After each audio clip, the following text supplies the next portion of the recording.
여러분 안녕하세요. 저 무량대수예요. 저기 다들 잘 지내시죠? 이번 주제는 뭘로 할까 하다가 좀 도움 될까 해서 구약에 나타나는 그 어떤 법칙들 이런 거 좀 공통점 그걸 좀 다뤄볼까 해요. 그러니까 이게 흥망성쇠란 표현도 하는데 그래서 또 이렇게 우주에는 법칙이 있다고 이렇게 몇 가지 얘기들이 하잖아요. 근데 구약을 곰곰이 보면서 희한하다. 이렇게 네 번 정도? 그러니까 전체적인 거하고 세부적인 걸로 나눠서 이렇게 똑같은 게 반복되는 게 있네 해가지고, 그래서 오늘 좀 그거 좀 얘기할까 해요. 그러니까 좀 저희가 그런 무량대수승, 막 이런 범주까지 이렇게 지식을 개척하자는 막 그런 모임이잖아요. 그래가지고 좀 그런 것들을 좀 이렇게 좀 도움될까 해서 언제 어디서 뭐가 도움될지 모르는데 그래서 오늘은 좀 교양 뭐 그런 식으로 이렇게 좀 봤으면 좋겠어요. 그래가지고 일단은 그 성막 그러니까 모세 때 그 성막을 지었던 시대가 사울까지 해가지고 이렇게 한 500년 되거든요. 그리고 이제 그다음부터 다윗이 이제 다 아들 위해 준비를 다 막 도구나 이런 거 다 막 준비해 놓고 아들이 이제 성전을 지은지 그때부터 이제 다니엘 그때 이렇게 그 성전이 파괴될 때까지가 한 500년 돼요. 그리고 이제 성전이 재건되고 그리고 예수 그리스도 올 때까지 총 1500년 구약 시대 1500년 동안 이렇게 한 세 번 정도 있는데 여기서 그 창세기도 보이고 출애굽기 같은 것도 보이고 경전 그러니까 레위기 같은 것도 보이고 역사서도 보이고 막 그러거든요. 그래가지고 그런 걸 한번 얘기해 볼까 해요. 그래가지고 이 창세기는 그러니까 이 모세 때 이 창세기 모세가 지은 것 그러니까 이제 구약에 이제 이스라엘 백성들이 나와서 얼마나 당황했겠어요. 우리가 뭔데 막 저기 뭐냐 이렇게 막 뭐 그 땅을 차지하냐 막 설왕설래하고 막 그랬을 텐데 이제 모세가 딱 이제 얘기를 한 거죠. 아담부터 2500년 동안 그러니까 아브라함이 이제 태어나고 이렇게 쭉 그 계보를 쭉 얘기를 한 거예요. 그래가지고 이제 그 기록을 해서 그래서 이렇게 아브라함의 씨족에서 누가 나고 누가 나고 그래서 그 아들 중에 요셉이라는 자가 이제 있어가지고 이렇게 애굽으로 다 들어오고 그래서 그 씨족이 너희 아니냐.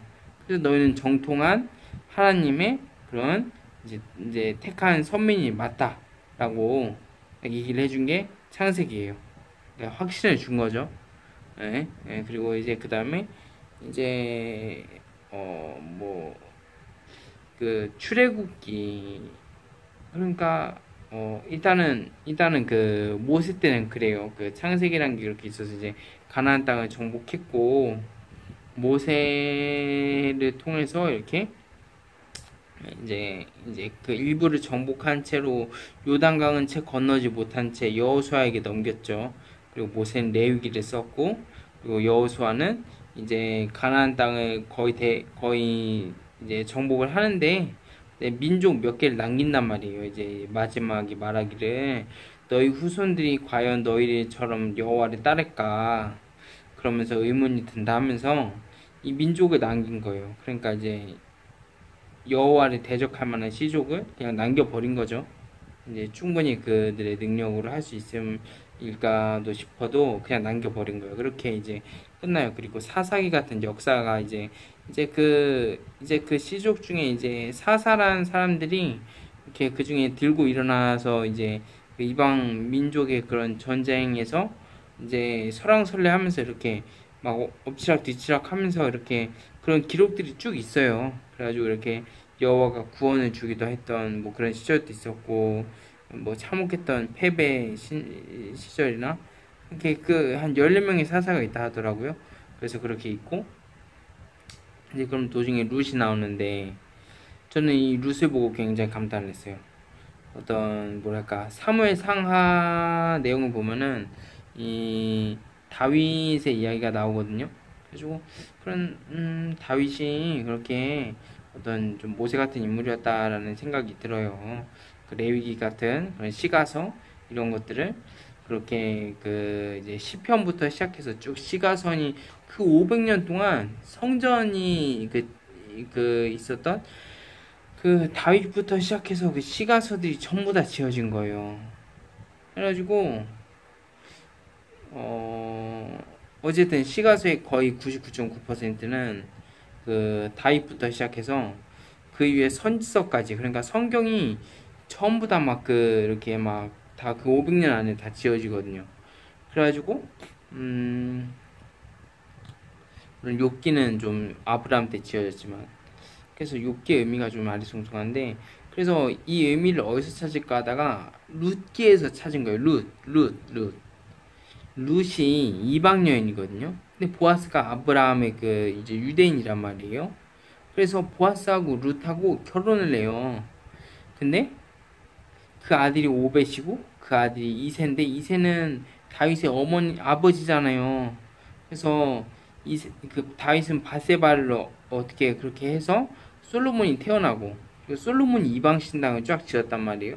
그래서 이제 그 이스라엘 국내에서 항상 이방 신당이 그 국가를 차지하느냐, 아니면은 그 유대 그 선지자들의 그런 이제 논리로서 국가가 차지하게 됐냐 하는 엎시락 뒤치락 하는 그 상황이, 처음에 그 갈등이 엄청나게 생긴다는 거예요. 그 전체적 풍토가 그 이방신을 모시는 거기 때문에, 그래서 그 안에서 유대교를 지키는 게 그렇게 힘들었어요. 그 안에서 생겨난 게 그 선지선이 이렇게 쭉 다 그 500년 안에 생긴 거거든요. 그래서 이 부분의 공통점은 이방신이 하나님의 여호와의 그런 어떤 논리를 엇박했다. 예, 그거죠. 그래서 이 논리가 룻기는 왜 있을까 그 생각을 했어요. 그러다가 이 룻기가 이 이방 여인과 결혼한 거잖아요. 그리고 이제 솔로몬도 이방 여인을 1000명 정도 들였고, 그리고 다윗도 바세바를 취하해서 나단이 와서 이게 이제 막 뭐라 하는 거예요. 당신 그러지 않았냐 하니까 다윗이 막 이제 회개 기도를 하면서 그 시편에 나오는 대로는 그 여호와여 저의 죄를 사하소서. 그러나 제가 제 어머니로 말미암음이니이다. 어머니로서 말미암은 것이오니 여호와여 비록 아무쪼록 제가 큰 죄를 졌사오나 사하소서라고 하거든요. 그래서 전 여기서 그걸 봤어요. 만약에 이세의 어머니가 이방 여인이고, 그러니까 이세가 그러니까 다윗의 아버지니까, 그 이세가 그러니까 그 이방, 그러니까 그 어떤 오벳의 어머니는 분명히 이방 여인 룻이죠. 그 오벳이 이방 여인과 결혼했는지 몰라요. 근데 다윗이 그 자기 어머니로 인해서였다고 했잖아요. 그러면은 이제 오벳을 제외한 모든 사람이 다 이방 여인이 어머니인 가능성이 크다는 거죠. 그래서 여기서 뭘 봤냐면, 오벳은 정확히 몰라요. 근데 아무튼 그럴 가능성이 있다고 했을 때, 그 부모 그 양쪽에서 얼마나 갈등이 있겠어요. 그래가지고 이렇게 좀 뭐랄까 좀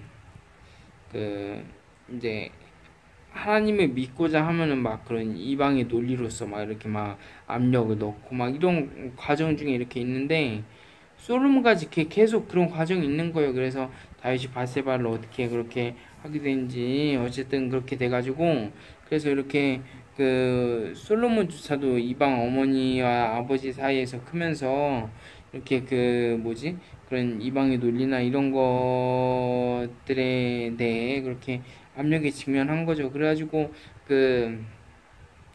이제 솔로몬 대에 가면은 이제 전적으로 이방의 그 여인도 얻지만, 그래도 이렇게 신당을 쫙 지어요. 그래가지고 그 국가 내에서 그 첨예하게 그 이방 신과 그 하나님의 세력과의 그런 갈등이 아주 첨예하게 진행되고, 그 500년 동안 성전 시대라는 그 이제 500년 동안 이제 막 무수한 선지서가 막 생기는 거예요. 그러고 이제 다니엘 때가 돼요.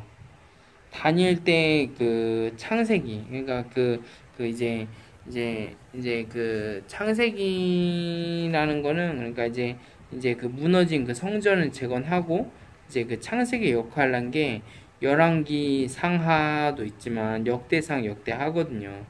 그래서 열왕기상 열왕기하는 창세기부터 쭉 보면은 이제 그 계보가 이렇게 있는데 그거를 이제 맞춰서 그 나온 거예요. 그러다가 이제 역대 상하 보면은 아담부터 시작해서 쭉 계보를 전부 다 정리를 해요. 그러니까 열왕기 상하는 그 이전 내용을 다 봐야 그 내용이 연결되는구나 아는데 어쨌든 그렇게 창세기 그러니까 이제 정통성을 다시 얘기하는 거죠.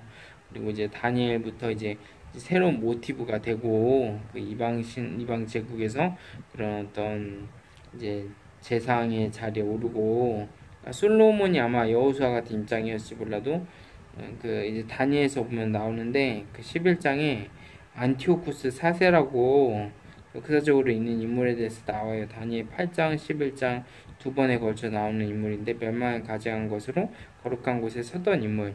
그러니까 그 유대교를 유대교가 이게 그 헬라가 원래 유대교를 믿던 곳이었거든요.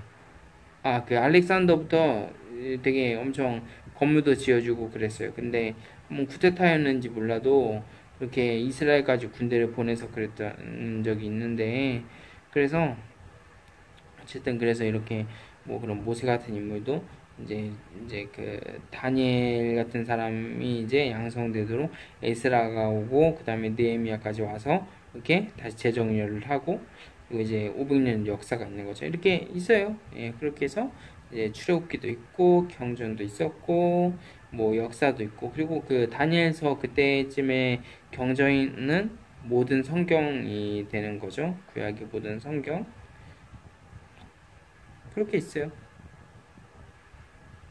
그래서 뭐 되게 좀 도움이 됐으면 좋겠네요. 용량이 이게 좀 적어서 그래서 어떻게 오늘은 이 정도 올리고요. 그리고 다음 주에 좀 더 괜찮은 내용 있으면 이렇게 들어올게요. 오늘 정말 기도하면서 했는데 어떻게 좀 괜찮을지 모르겠어요. 그래서 여러분 저기 항상 행복하시고요. 늘 기도할게요. 저 구독해줘서 진짜 고마워요. 아니야, 저도 어디 이렇게 정부 치고 이렇게 있을 것 같아서 그래서 맨날 기도해 드릴게요. 여러분 오늘도 좋은 하루 되세요. 안녕.